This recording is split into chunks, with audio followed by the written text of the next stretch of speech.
Thank you for tuning in. This is the Spotlight series. I'm Zack Ritter. We encourage our viewers to check out communityworksinstitute.org. Communityworks Institute is the generous nonprofit that puts out this Spotlight series. Joe Brooks does the Fridays. I do the Sundays. Communityworks Institute has these really cool professional development opportunities for K through 16 educators. And they focus on storytelling, ethnography, and critical race, class, gender theory stuff as well.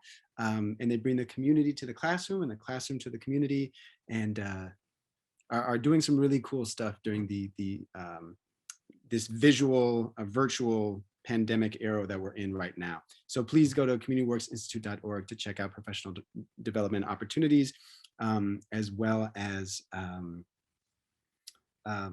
bunch of other cool stuff that Joe Brooks is cooking up. So welcome to our guest, Adam Kasarda. We work together, so this is kind of like, I guess I'm used to seeing you on Zoom, but this is new and different area for us to work in. But we both work at Cal State Dominguez Hills, and you are the director of the Student Disability Resource Center, and you've been at other institutions, and you have a lot of experience not only in this area but in higher ed. And K through 16 educators tune in this, and kind of want to know who you are, what you do, what is this industry like. So I don't know, tell the folks who you are and what's your story, and then we'll just organically have a conversation. Sounds good. Well, thanks for having me, Zach. I appreciate it. This is great. I love to talk about what I do, how I do it, why I do it, and talk about a group of individuals in this country that is still very, very marginalized. And we'll get into that. But yeah, Adam, my name is Adam. I go by Adam, he, him, his. And I've been at Dominguez Hills for 3 years, like Zach said, Director of Disability Services there. And disability is not capitalized. The A in ability is capitalized. So we focus on the ability, not the disability. Been here doing this for 10 years now in disability services, love it. I was at a private institution beforehand, running the shop there. And now I'm here at DH. And love the campus, love the people, love the vibe. Joe and I were talking about that before we came alive, and it's just a great vibe at DH to be at. It's a wonderful place. Always room to grow. So that's a little bit about me. So yeah. Cool. So all right, take us back a little bit. I mean, you're a very tall guy, right? What are you like 7 foot or something, right? Yeah, 7 feet even. That's wild. That's wild. And you wanted to be an actor for a minute, and they told you you were too tall to be an actor. Yeah, you remembered that story. Yeah, I went to an acting class because I thought it'd be fun, and I went to sign up. They said, "No, man, you're too tall." And I said, "Oh, fantastic." And then I was like, "Well, maybe I'll just try to get an audition." And I went to an audition, and they said, "No, man, you're too tall." And that's not the first time I heard that. I wanted to be an astronaut as a kid. That was my dream. That's what I wanted to do. I knew my path. And when it came time in high school to sign up for ROTC, they were like, "No, man, you're too tall. You'll never be in any military service." And then my dreams of being an astronaut were absolutely crushed.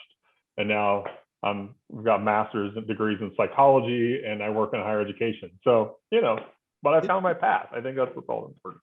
Interesting. So I don't know if I knew that your background is in psychology. Do you feel like, so tell us a little bit about your, K through 12 and even K through 16 experience. And I don't know, did you know that you wanted to work in disability services when you were little? That's a great question. Grew up in the Midwest, Ohio, classic small American Midwest steel mill town. Actually, the focus of the book Hillbilly Elegy by J.D. Vance and the new movie coming out. That's my hometown. That's where I grew up.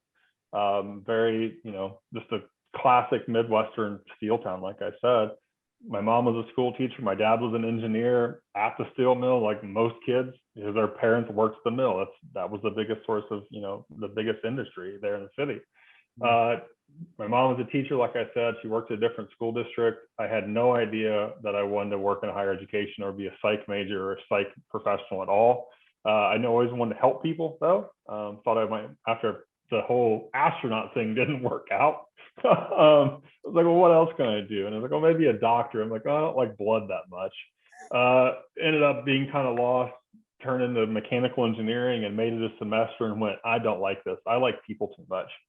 Took one psych class and I was like, this is for me. Decided, I want to be a therapist. This is how I want to help. This is how I want to give back.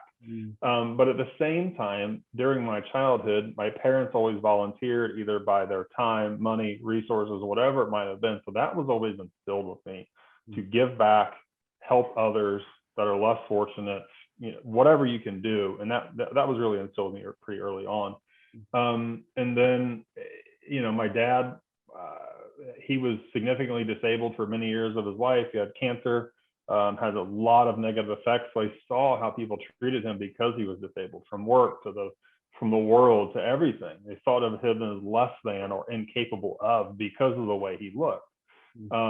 Which, to be fair, doing the things that he did in his condition was pretty amazing, but still.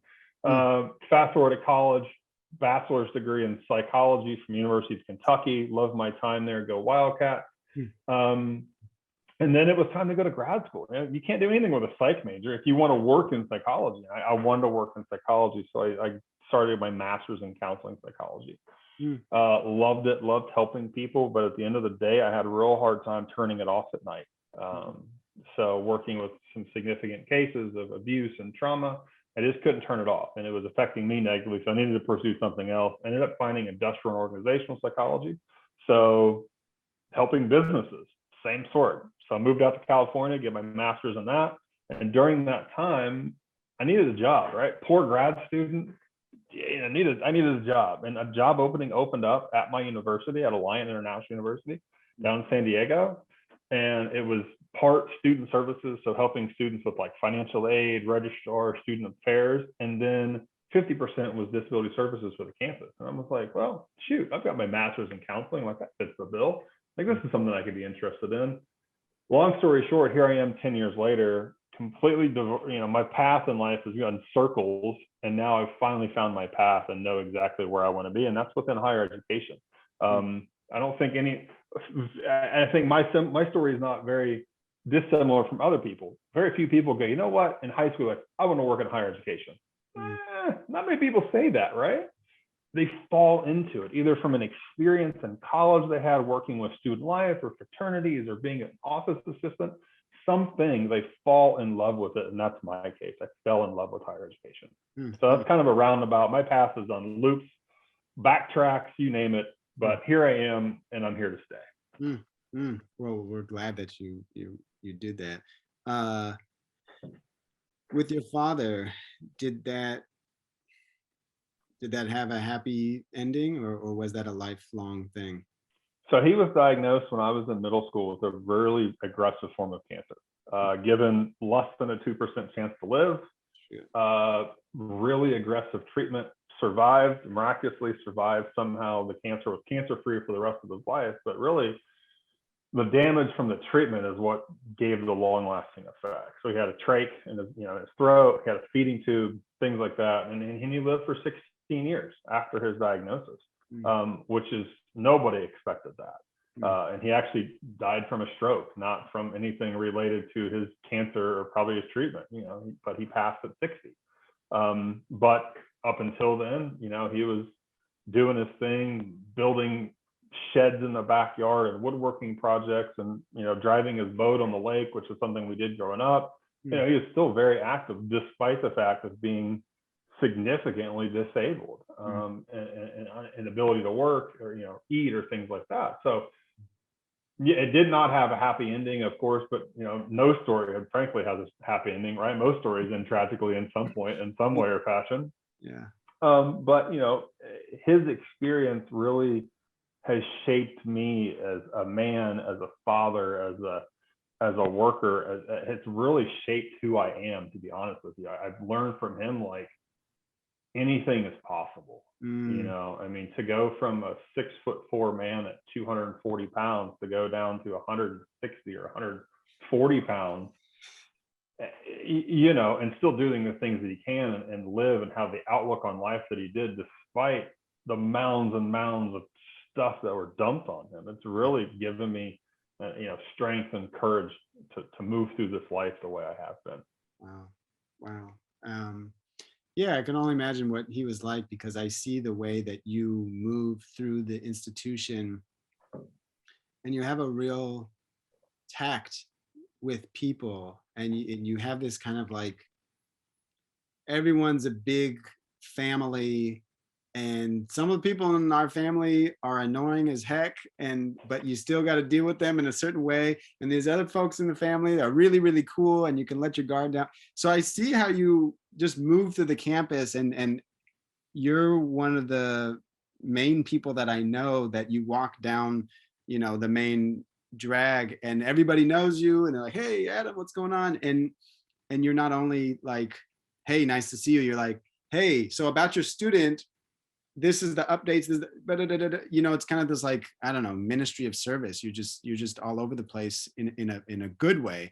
And maybe you got that from your mom and dad. I don't know, but you take a lot of pride in your work, and it's not confined to your office. Let's put it that way. Do you remember K through 16 educators that you were like, whoa, I maybe want to be like that when I grow up? Oh man, that's a good question. Who impacted me? I've had a couple professors along the way that I'm definitely like, okay, I've learned a lot from. I've been mentored by. In high school, you know, I had one teacher who really helped me out. I was a basketball player, but I really didn't want to be a basketball player, right? And wasn't treated great because of that, because being tall, like, oh, you're 7 feet, you have to play basketball. Well, I'm here, I'm in the brain and not necessarily in the body, if that makes sense. But you know, they really guided me and helped me out in that way. But really, I mean, my parents were my rocks, and my mom is still one of my rocks.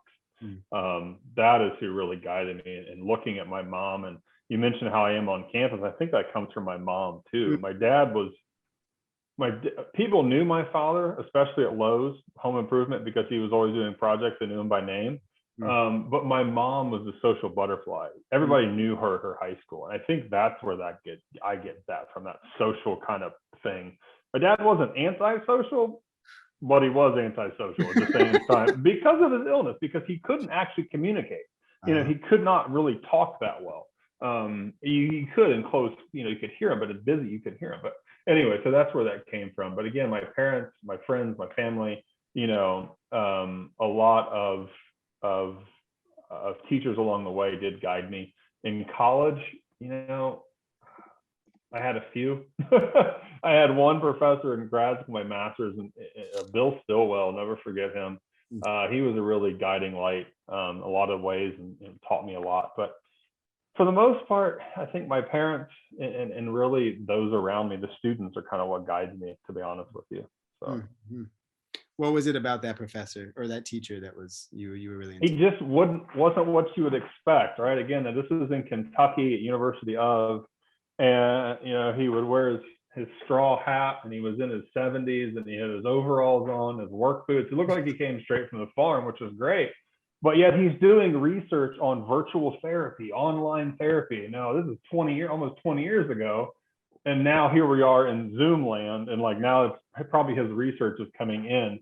And so he just was different, and just his way he worked with students and people was just, he was like the grandfather of the program, right? The nice, warm, loving person who you wanted to be around. You just wanted to listen to him. That's all you wanted to do, right? You just wanted to listen to Bill talk. He was really great. So shout out to Bill Stillwell. Dang. He passed a couple of years ago, but he was great. Yeah. His wife always wanted him to retire, and he never wanted to. Wow. So yeah, I'm just getting this picture of this dude in a straw hat, and him talking about technology and online. It was pretty wild.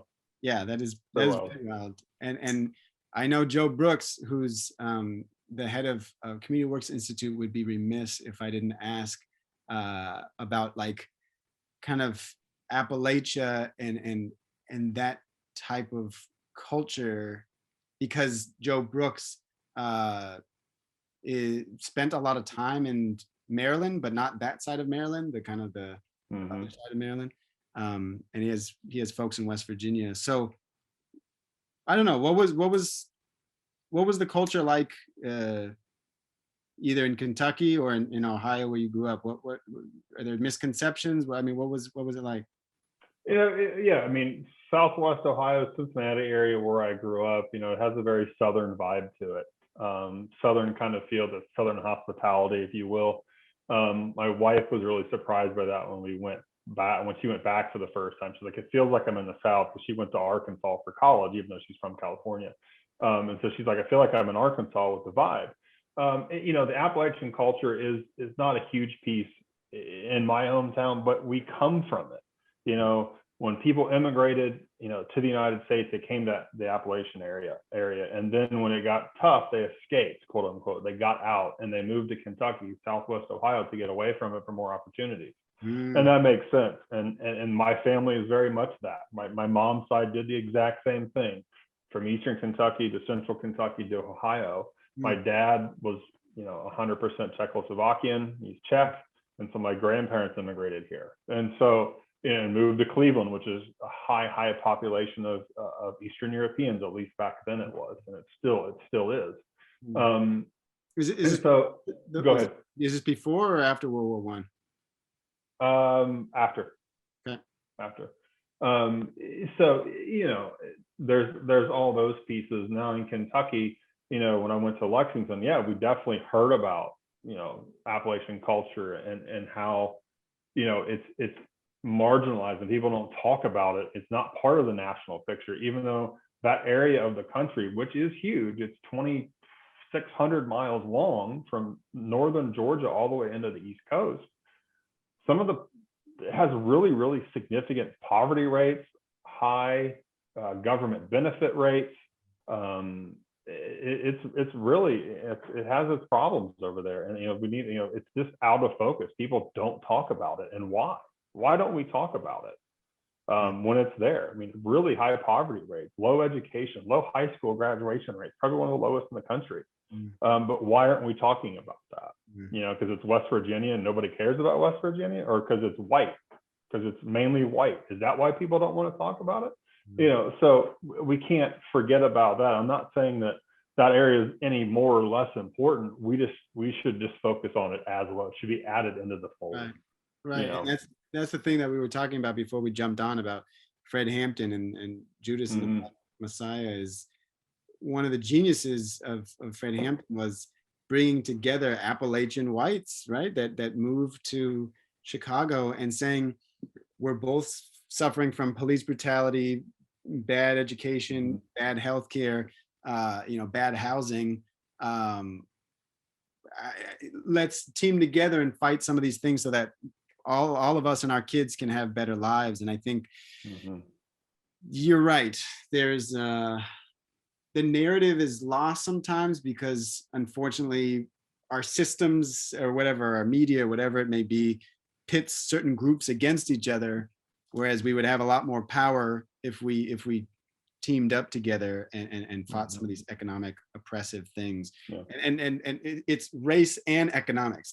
Both those things don't have to be separate, but it's oftentimes interlocked with gender and with a whole bunch of other and with disability status, right? I mean, these are things that we've seen play out in history, and you and I have nerded out about Obama's new documentary, Crip Camp, in Section 504.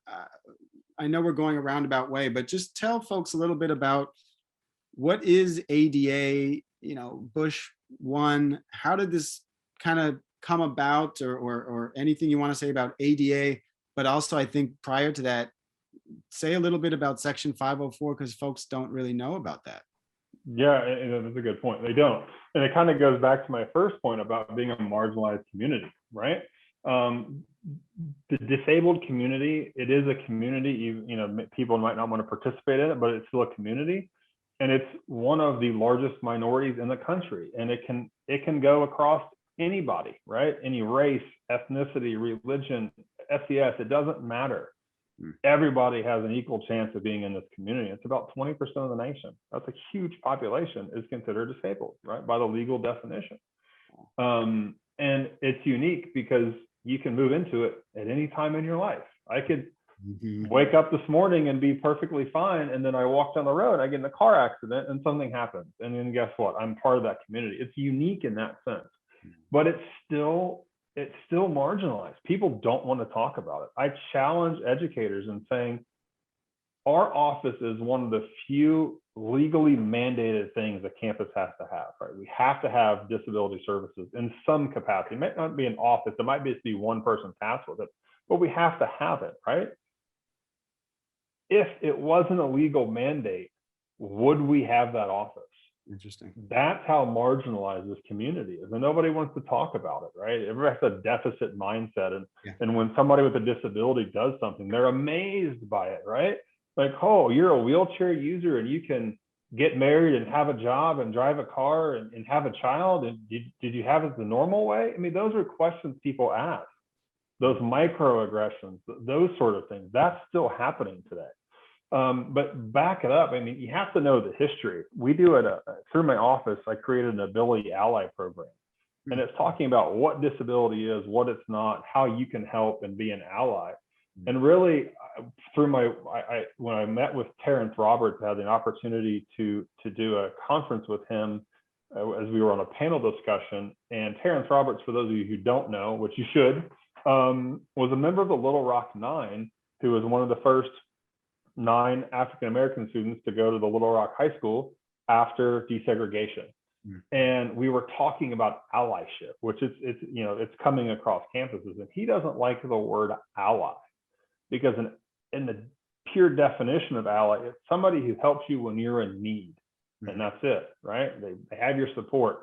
Well, we need support all the time. So changing the word allyship, he likes brother and sister, right?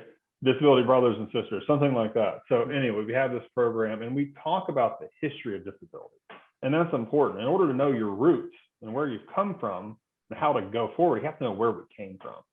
And, all the way back, people don't want to talk about it. In the 1800s, cities across the world passed ugly laws, right? Or unsightly beggar ordinances. And yes, San Francisco had one of those, right? So what is that? What's an ugly law? So it was a way to get beggars off the street, or unsightly characters. And the one in San Francisco, and I had to write this down because I never can get it right, but the law states that it was illegal for a person who was diseased, maimed, mutilated, or deformed in any way so as to be an unsightly or disgusting object to expose him or herself to the public. So if somebody deemed you as ugly or disabled or disfigured, you could be arrested for that. And that was a real law in many cities in the late 1800s in the United States. San Francisco, very progressive, was one of those. Of course, it's been changed. And the last ugly law arrest was in 1974 in Omaha. Wow. No charges were filed because he didn't meet the definition of quote unquote ugly. But you know what the interesting part is? The law is still on the books in Omaha. So if a police officer can't find another reason to arrest somebody, they could use the ugly law. So that's a little bit where we came from. And then you look at circuses, right? What were circuses back in the early 1800s, 1900s, right? It was people with disabilities, freak shows that were, brought across stages to make money for people, to look at the, whatever. So then we still have that, right? And moving forward, I mean, one of the arguably one of the greatest presidents in American history, FDR, he had a disability, right? And he actively hid it from people to not be viewed as weak in the world's eye. Yeah. By covering himself with blankets when he sat down. He had probably one of the first braces that actually held him up to speak. He put a door in the front of the famous, beautiful, resolute desk in the Oval Office to hide his wheelchair, right? And then they turned into the famous picture of Kennedy with the kids popping out, right? But that's why that front panel there was to cover FDR's wheelchair. And so again, there's this negative view of disabilities, right? And then so fast forward into the 60s, and I like to call the 60s and 70s in American history were really the prime time of civil rights, right? We were active in it. We were getting things changed and getting things done. I don't know what's happened in the last 40 or 50 years since then, but we need to get back to that point. But I ask people, what major law was passed in the 60s? Civil Rights Act, right? What one group was left out of that law? Disabilities. And that's a shame. And before then, you could discriminate against somebody with a disability, right? There were, you could just say, well, you can't go here because you have a disability. You can't come to DH because you're in use a wheelchair. You can't come to DH because you're not neurotypical. They could just do that. And it was perfectly legal. Was it wrong? Yes. But was it legal? Yes. So fast forward to the 70s with the Section 504 Rehabilitation Act, there's 50 plus words in there talking about you can't discriminate for somebody with a disability to federally funded programs. So this was the biggest piece of legislation to help people with disabilities. Now it's a Rehab Act of 1973, but it took 4 years for the regulations to be signed because nobody knew how to enforce it, right? What it meant, what it looked like. And Nixon was in office. There were problems with the HEW secretary. And then finally, in April of 1977, people across the country organized sit-ins, the 504 sit-ins, to finally get these things signed into law and practice and enforced. And in San Francisco, back to San Francisco, there was the largest one, right? And it was, to get these laws signed in, these regulations signed in, it was a monumental task. And people wanted it. They were sick and tired of being discriminated against because of X, Y, and Z for jobs, education, healthcare, whatever it might be, just getting around your city, things like that. And so these sit-ins occurred all across the country, DC, New York, San Francisco. San Francisco had the biggest one. And for over 28 days, over 100 people occupied a federal building in downtown San Francisco. It is still the largest occupation of a federal building in the United States.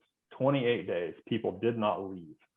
And the reason they were there so long, and it started in the first place, is because people were like, well, these people can't stay that long. There's no way they can be here that long. They're disabled. They're incapable of being here. Well, guess what? They did. And, it was organized and people were helping the sit-in members. And then finally, it was deemed that these people were a public nuisance. They were being disobedient or, whatever.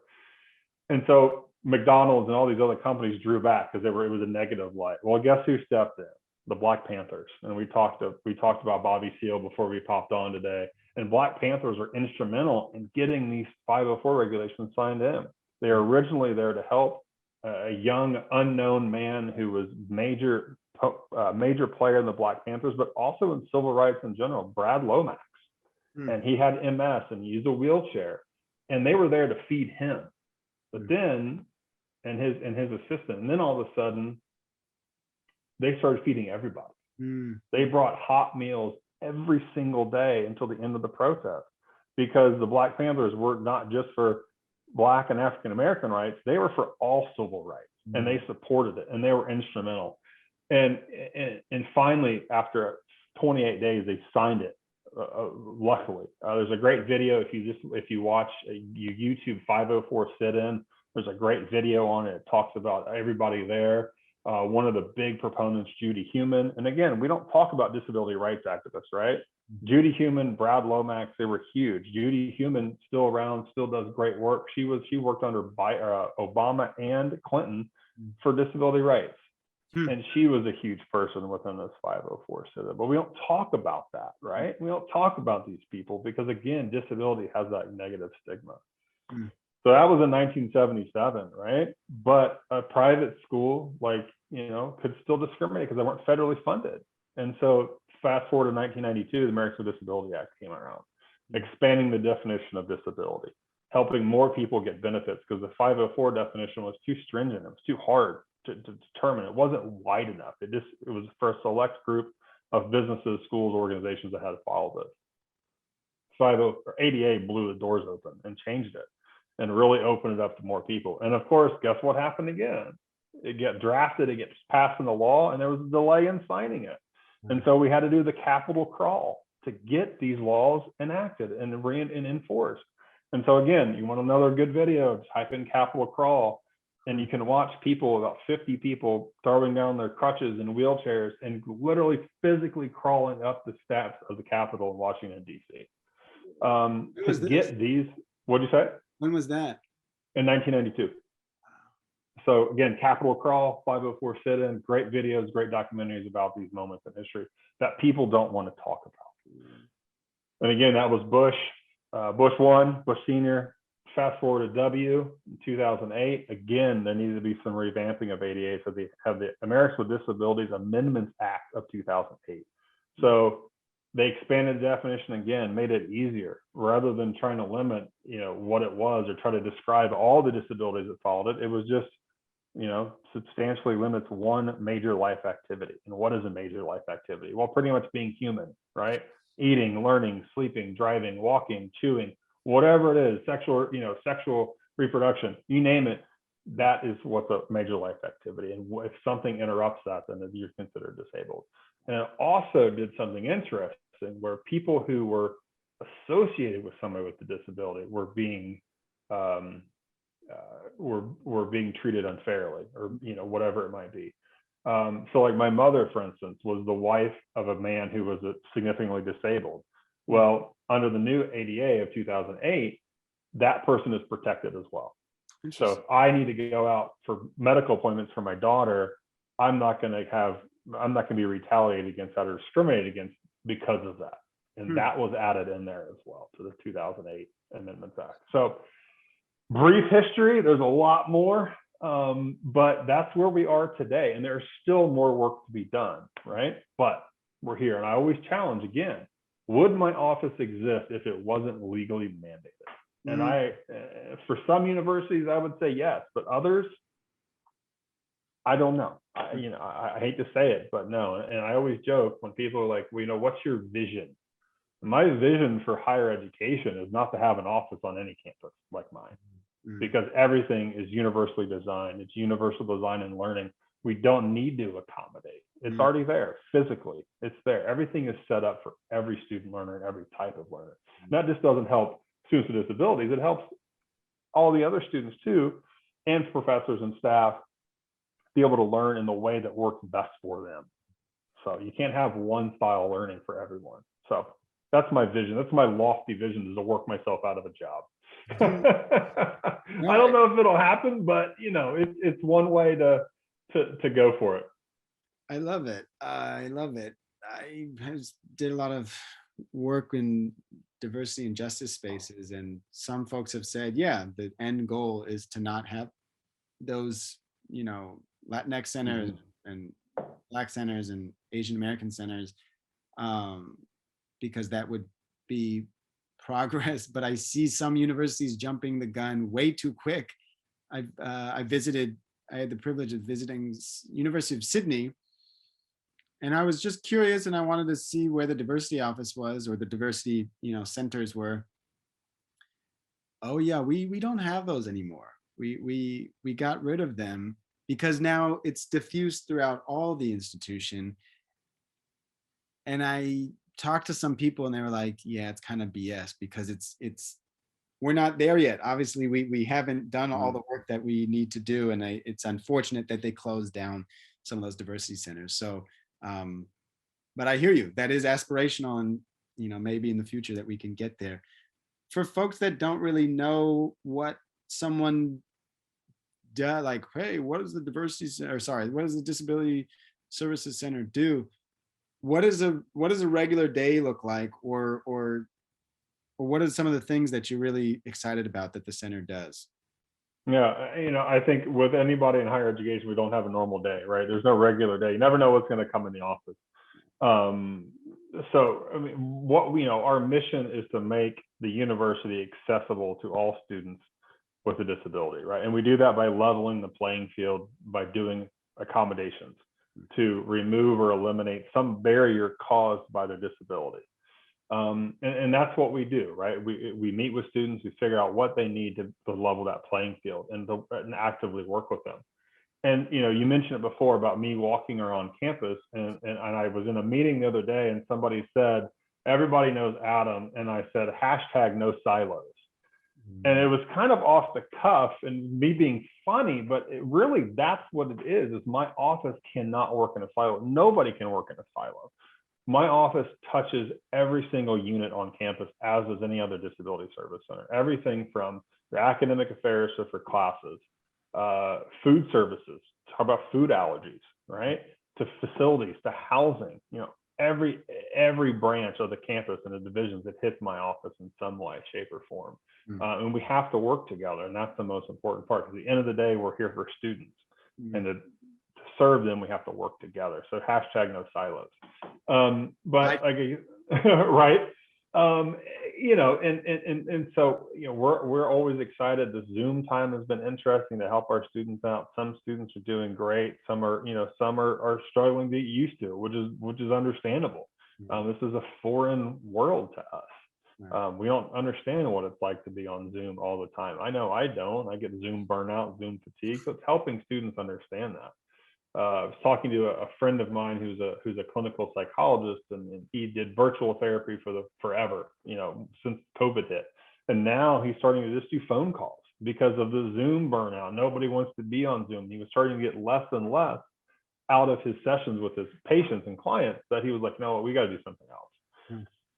And so simple things like that. So it's been fun to work with our students to try to make sure they are as accommodated as possible. That's the goal, right? And equitable. It's not equality, it's equitable.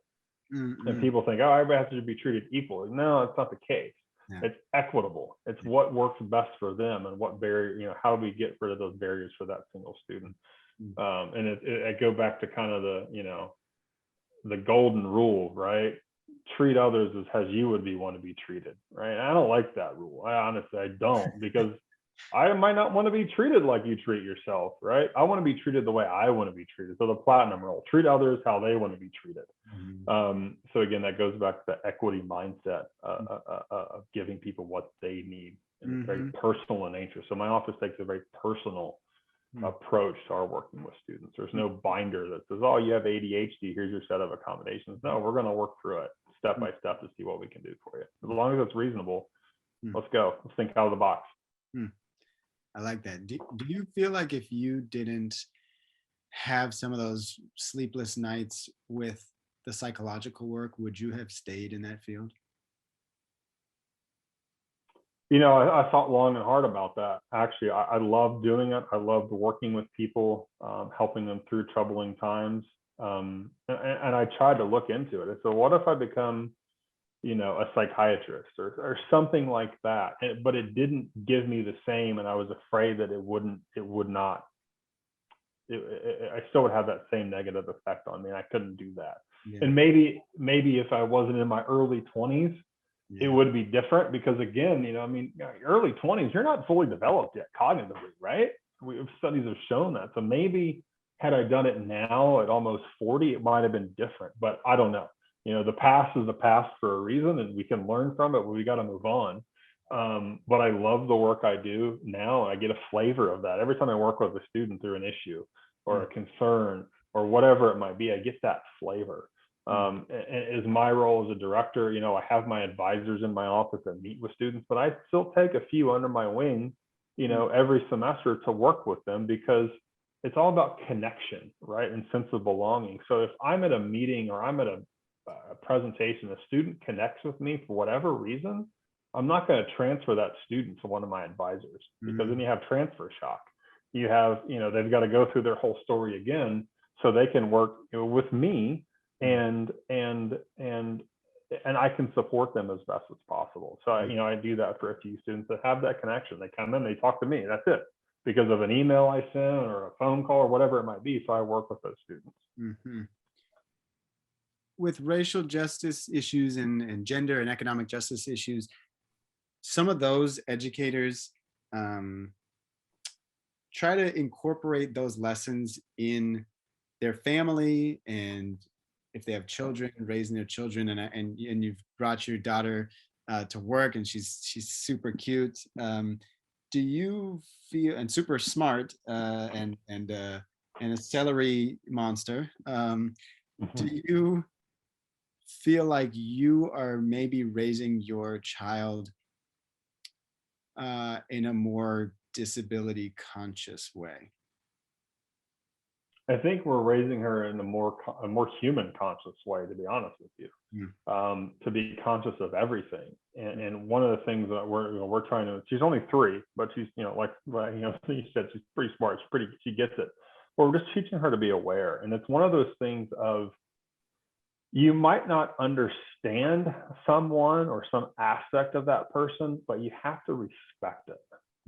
And I think that gets lost on people, that somebody can be different from you. And you might not understand it. There are things that I don't understand, but I still respect that person. I think that is lost on a lot of people, and that's a shame. And we're teaching our daughters that, people are different, but we're the same at the end of the day. We all bleed red, except I bleed blue for Kentucky, but whatever. Just kidding. But, we're all different. We're trying to instill that in her as best as we can for a 3-year-old. So it's not just about disability. It's just being human, I think, is important. And that's what we're instilling her. And if you don't understand, learn about it. Like right now, I'm doing a self-discovery on transgender, what it's about, how can I help? How can I be quote unquote an ally to this group of students or this group of the population? Because I don't know enough. I respect it. I don't understand it enough, right? And so I'm learning about that. And I think that self-discovery, that self-education piece is important. So I do understand. I might not understand fully because I'll never walk, quote unquote, in the shoes of someone who is transgender, because that's not me. But I can understand it. I can look at it. I can meet with those people to better understand it. And that only helps my work with other students. The more you know, the more you grow. So the better you serve. It's funny you mentioned transgender issues. I got my second shot today. I was very fortunate to do so at Magic Mountain. Woohoo! COVID. And I was listening to the radio because they have you wait 15 minutes after you get the shot to see if it's going to affect your body. And they had a piece on queer transgender rights.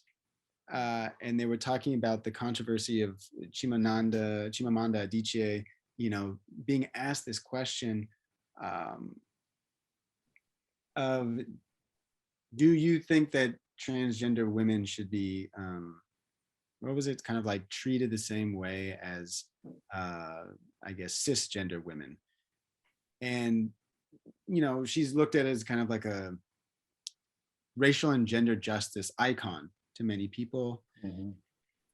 And folks were upset with her reaction because she said it's actually different, and that they should be looked at as transgender women, but that they're struggling, maybe they have benefited from male privilege at certain times in their lives, and then they have,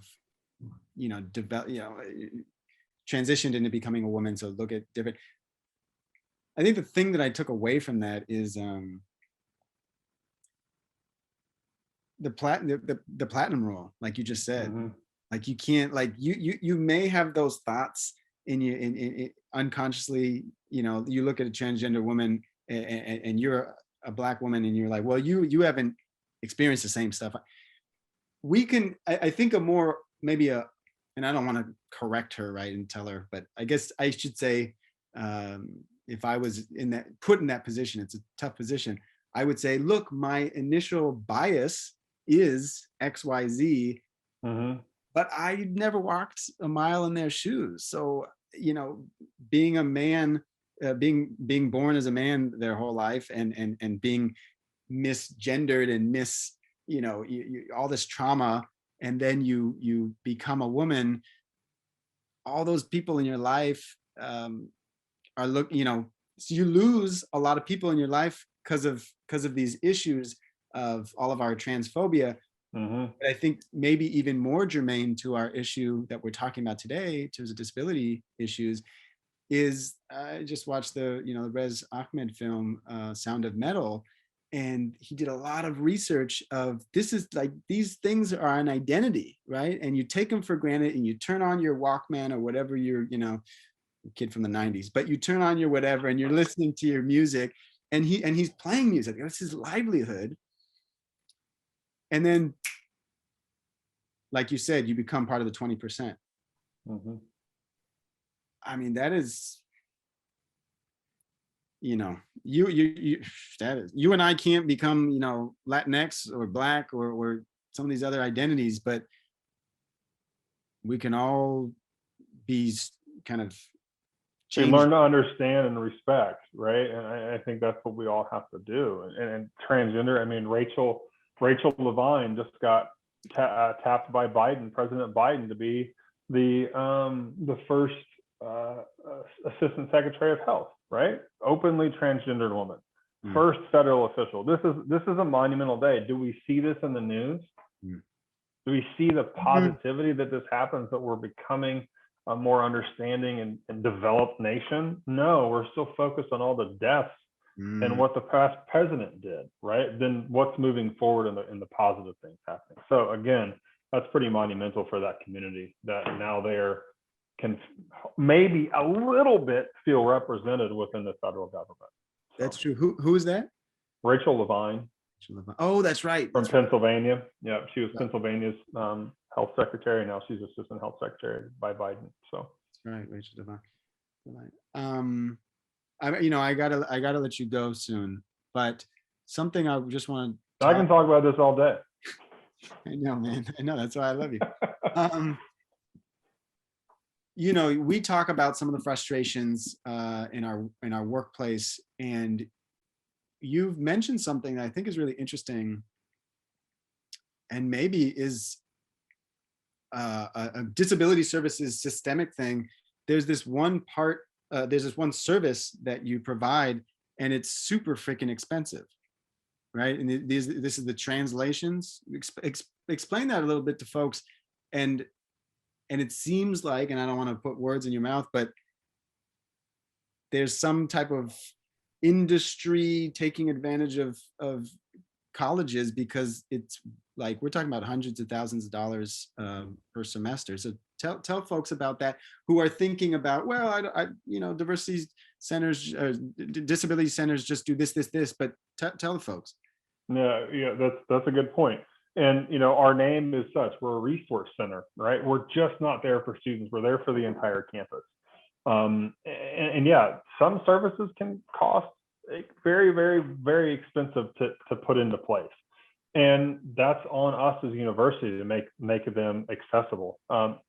Sign language interpreting is one of them. It's very, very expensive because it is it's not as widespread use as you would want it to be. So there are a few providers that we have to choose from, and to be, you have to be a very, very proficient user of ASL, American Sign Language, to be able to translate, to be able to be an interpreter, right?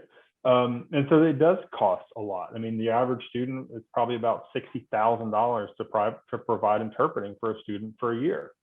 And unfortunately, some universities and some people in disability services will make that known to their students. And I don't believe in that. You shouldn't. The student doesn't need to know how the sausage is made. They just need the damn sausage, right? And it's almost, I think almost people use it as a way to deter students. Well, you don't need interpreting for that 1 hour meeting with your advisor. Yeah, you do. How else are you going to communicate? Passing a notepad back and forth? That's not effective communication. And so again, it's accessible. That is our goal. So yeah, if that's what it takes, then that's what it takes. To make it accessible, and that's it. That's what we have to do. And it does come at a cost, but right. That's the students shouldn't know that. They shouldn't have to know that it's going to cost them, cost the university a couple $100 an hour to have their class interpreted. No, that's not. They don't need to worry. They just need to know when they roll into Health 101 on a Monday morning, they have an interpreter present. That's all they need. And if they're not, they call us and we fix it, make it right. That's all they need to know. No, I agree. Just curious. So if I have a textbook and I, am hard of sight, do I have an Audible thing of it, or do I have Braille textbooks? How does that work? Yeah, for people who have visual limitations, the textbook world has changed significantly, right? Braille is still being used, but it's being less used because of the gift of technology, right? You have speech to text, text to speech technology, screen readers that can do things that have never been done before for people with visual impairments. They can still enjoy this webcast, to be able to log on remotely and still listen to it. But yeah, Braille is still used by some people. Other people not. It's usually it's a very individual choice. I have had students in the past who use Braille. I've had other ones like, I don't even know how to read Braille, but I don't need to because I have screen readers and my cell phones, my smartphones can do all this great stuff for me. So I don't really need it, but again, some people do because they want to be able to feel those pages between their fingers, right? I think we all like that. I don't know what it is. I still print things off, and I feel like I'm of an older generation, but no, I still print things off because I'm like, I don't want to read off a computer screen. So you still have people that do that, and we will convert a book to Braille. It's not easy, it's not cheap, but we still do it, and we never talk to the student about that. We're not going to tell them it's going to cost $12,000 to convert a book. They're just going to get it. They're going to get multiple boxes, but they're going to get it, and that's it. So yeah, luckily things have changed, and now there's things called live Braille. So it's like a automated thing. It'll lift up keys, and you can kind of read it along the way. So you don't have to have a book. You can read it in Braille as you go. You can feel the keys. I can't remember the name for it right now, but it's really cool. Really cool piece of technology. Interesting. So as technology improves, individual disabilities are going to improve as well, and they're going to get all these cool benefits of it. So I can't wait to see what the next 10, 20 years are going to hold in terms of disability services. And hopefully in 20 years, I can look back on it and go, well, we used to have an office, but now everything is universally designed, right? Yeah. For everything. And rather than having it should look this way. Well, who cares how it looks aesthetically? Is it functional for everyone? I got brought into a building project once, and the whole building had 2 steps around it to access it. And I'm like, what is this? Why is this here? Well, because, it's just here. So it's aesthetic. Yeah, sure. Why? What does it look? You're 8 inches above the ground. What does that do aesthetically? What it does is it creates a barrier for someone with a disability where you or I or anybody else can just walk up the stairs. Someone in a wheelchair or uses crutches or who is blind, whatever it is, they have to find an alternative route to access that building to have the exact same experience. So why have it? Oh, it's a good point. I know it's a good point. So let's take the step out, And so it's things like that. And, also disability things and laws are different. It's the only one that says equal but separate.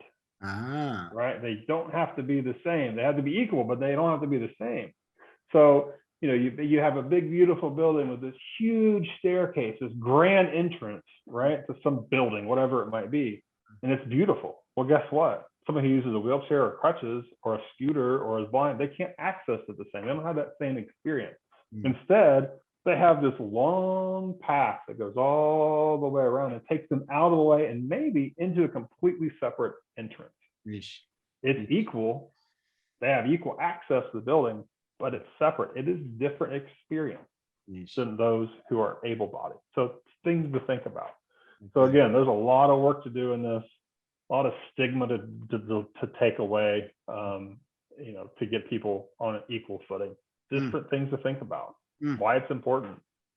I wanna let you go, but I want to ask you these things. What advice would you give through K through 16 educators about disability services? That's my first question.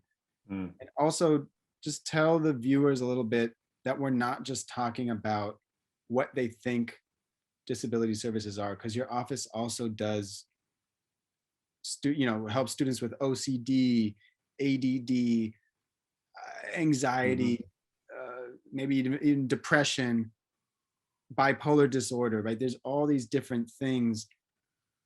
So speak to those, maybe they're together. Speak to those things of what advice would you give and all these invisible disabilities? Yeah, no, that's a great point, and I'll talk about them separate. I think the first point about advice, right? It's knowing what services are available to your students. The hardest part of my job is to get students in the door, to get registered, right? Because again, we're back to it, the negative stigma, perceived negative stigma around disabilities, less than, can't, shouldn't, whatever it might be, right? So getting students in the door, so knowing the services, making those connections to that office, and encouraging the student, right, to come in. And I am big on the warm handoff, is what I like to call it. And it's that hashtag no silo, right? If you have a student who you think has a disability, or more importantly, they disclose to you that they have an injury or a condition or a disability, or you know what, I've always learned differently, or big one I get now is I just thought I was stupid, right? If somebody says something like that, bring them to my office, bring them to your disability center, wherever that might be, and let them have a discussion. Don't say, here's some resources, here's a bunch of brochures, go off into the wild and be fruitful. No, physically walk them down, or now give us a call, write a connection email, something, so we can start that rapport building and that connection. A couple of years ago, I remember I was sitting with my team in my office, and I see this young gal just pacing in front of my office, and I look out and I was like, she wants to come in, but she doesn't know, she doesn't want to, right? She's afraid to. I assumed correctly, because I walked out and I talked to her. But hey, I'm Adam, what's going on? Can I help you? Are you lost? Where are you at? What do you need help with? And she went into her story, and she didn't want to know. She didn't want to come in. How? Because she was sent by another professor, right? Had that professor walked her down, probably wouldn't have had to, she probably wouldn't have been sweating out in front of my office waiting to come in. So again, that's the biggest thing, is just knowing the services, knowing your people, and getting students the services they need. That's the biggest piece of advice. And also that transition planning from 12 to 13 grade level, from high school senior to college freshman or community college freshman, whatever it might be, that is a transition that we need to be there for students for. It's a tough transition, especially students with disabilities, because the biggest thing that I see, and I think the industry sees, quote unquote industry, is that students get lost along the way. They're like, you know what, I had services in high school, I don't need them because I'm an adult, I'm in college. Well, guess what, you're going to need them. It's better to have it and not need it than need it and not have it. So encourage your students, if they are registered in your offices, to sign up. Same thing, community college to 4-year, even 4-year to grad school, same thing. Encourage your students to register. And if you don't know your service, if you don't know your registration, your disability services office, go and hang out with them, go meet them. All right, they're not going to bite you, I promise. They're going to want to learn. They're thirsty, just like I am, to talk about what we do, how we do it, and how people can help and be advocates and allies or brothers and sisters, whatever you want to call it, to the people with disabilities. Other question about different disability types. Yes, we are a resource center. We don't just provide accommodations, right? We provide resources, not only for students, but the community. Our ally program that we rolled out, that is an example of that, to teach the community at DH and the surrounding community what disability is. We also have, success workshops, time management, writing, academic support. We have an academic advisor paired with our office that helps with things. Advocacy, student might say, I have a meeting with a professor, can you attend with me because I'm afraid my disability will cause X, or the reason I'm meeting with him is because of my disability. So yeah, let's talk, let's just be there. And so we can provide, maybe not speak, but we can just be there for you so you feel supported. And that's the biggest thing, is that sense of support. And so, yes, my office is a resource center. Yes, it is legally mandated that we do these things, but it's also an affinity center at the same time, right? It's a disability cultural center, and that's what we're trying to do, because that's what we need to do. Yeah. And we work with all types, right? I mean, I can't even list all the disabilities that my office serves. We have everything. And you're right, most students have an invisible disability. My office is about 85% of my students, you would not know they have a disability walking down the street. Others you might. Others, you could tell, but others, 85% you would have no idea, because they're psychological, they're learning, whatever it might be. So, that's just the way it is. Yeah, so that's a great place to stop. And I think that's a big takeaway for me, Disability Cultural Center, which I think is interesting to think about. Hmm. It's not just filing a bunch of papers, registering, but it is a culture. People, I mean, there's obviously different cultures within the disability culture, but Hmm. you're trying to create space not only to provide these services, but also let people be who they are. Hmm. Yeah, and I went up to Syracuse for a conference several years ago, and I was walking around campus, and I nerd out, right? I nerd out on college campuses. I love to see what they're known for, their icons, whatever it might be. And one of the things I usually will go visit the Disability Services Center to see how they do things, how I can learn as a professional, what I can adapt into my program to bring forward. There's no better way of seeing that, doing that, than actually physically being there. Walking around Syracuse, iconic, upstate New York University, beautiful campus. They have one of the first disability cultural centers aside from their disability services center. They're completely separate. And they do a lot of things about community building and history and education about what disability is. So it was really cool to see that some, university is doing something like that they value that much. They're not even in the same building. They're in completely different sides of the campus and do very different things, but it was still very refreshing to see that. So that was Syracuse. I have never heard of that, and I love that. When we get off, I'm gonna go look that up. Yep. Adam Kasarda, this is really, really cool. We need to keep having these conversations. I'm absolutely glad and fortunate that I get to work with you. Thank you for being on today. This is really means a lot to me, man. Thank you. Yeah, of course. And anytime. I love talking about this stuff. I'm passionate about higher education. I'm passionate about serving students. So yeah, anything. Beautiful. Anything you need. All right. Beautiful, man. I appreciate it. I appreciate you. I appreciate everyone for tuning in. Communityworks Institute, communityworksinstitute.org. Check them out. There's institutes that are coming up for professional development opportunities. Joe Brooks, shout out to you. Thank you for letting us be in this space and just spreading this knowledge and creating our own types of cultures here of how to make a better tomorrow and how to make better college campuses. So thank you, everybody. Have a beautiful day. And we'll talk soon. Thank you. Thanks, everyone.